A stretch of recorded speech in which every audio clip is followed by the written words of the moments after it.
Nous sommes à Paris où nous retrouvons au deuxième forum de diaspora africaine.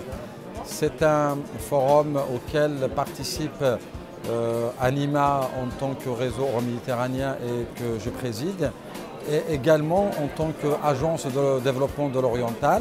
Et notre présence était très enrichissante. Anima, qui est un réseau, comme je le disais au début de mon intervention, ouvert sur la Méditerranée, mais à travers l'agence de l'oriental, à travers le Maroc. C'est un réseau qui s'ouvre actuellement sur l'Afrique, notamment à travers un partenariat que nous avons signé avec le réseau des agences de développement africain, le RIAFPI, et ça sera l'occasion donc justement de nouer de nouvelles opportunités avec l'Afrique. Anima, c'est un grand réseau de coopération entre l'Europe, la Méditerranée et l'Afrique. On réunit 80 organisations dans une vingtaine de pays. Et le réseau est présidé aujourd'hui, depuis 2019 et pour 3 ans, par l'Agence de l'Oriental. On est là aujourd'hui au Forum des diasporas africaines en force pour nous qui travaillons à l'internationalisation des entreprises et à la promotion des investissements vers la Méditerranée et vers l'Afrique, parce que évidemment, les diasporas, c'est une cible très intéressante.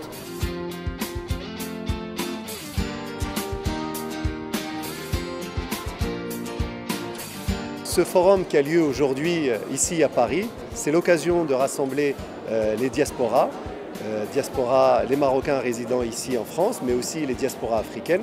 L'occasion également aussi de partager nos expériences. C'est un forum économique. L'objectif est de montrer et de présenter les opportunités d'investissement que présente le Maroc, mais aussi l'ensemble du continent africain. Effectivement, nous avons animé aujourd'hui un atelier Doing Business in Morocco, que j'ai eu l'honneur de modérer, l'occasion de présenter différents aspects des opportunités d'investissement au Maroc, notamment les dispositifs d'accompagnement qui sont mis à la disposition de la diaspora.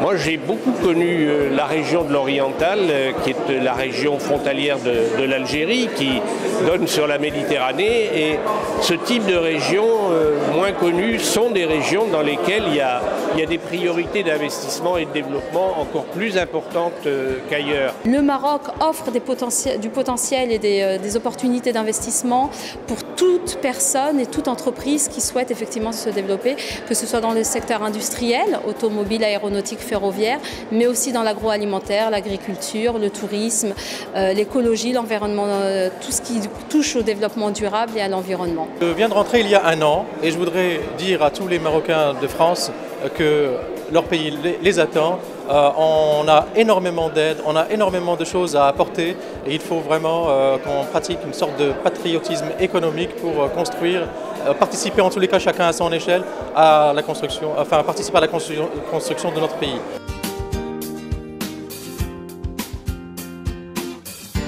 Le Maroc est un territoire d'opportunités assez exceptionnel, une population extrêmement jeune, un dynamisme incroyable et la structuration justement de la question urbaine et de la question territoriale de manière générale. Cette idée de voir comment on peut effectivement comprendre, construire et adapter des modèles à cette porte de l'Afrique qu'est le Maroc. L'objectif était de partager mon expérience entrepreneuriale en tant que femme entrepreneur au Maroc et en France, de partager aussi l'envie de développer ce secteur, de développer des compétences au Maroc, de renforcer les partenariats entre la France et le Maroc, aussi bien dans l'oriental, dans le nord, au centre et au sud du Maroc, parce que nous avons de vraies richesses. L'Afrique a besoin de ses filles et fils en dehors de l'Afrique.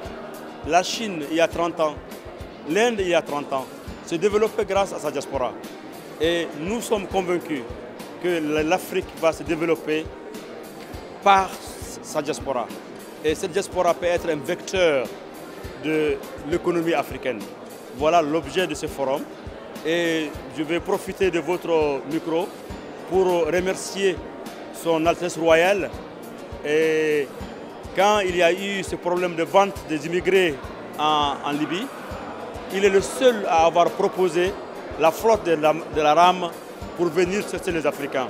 Aucun pays l'a fait. Et j'aimerais profiter de votre micro au nom du CSDM, au nom du peuple malien, au nom de toute la diaspora africaine. Nous remercions sincèrement Son Altesse Royale. pour son attention particulière à tout ce qui arrive à la diaspora.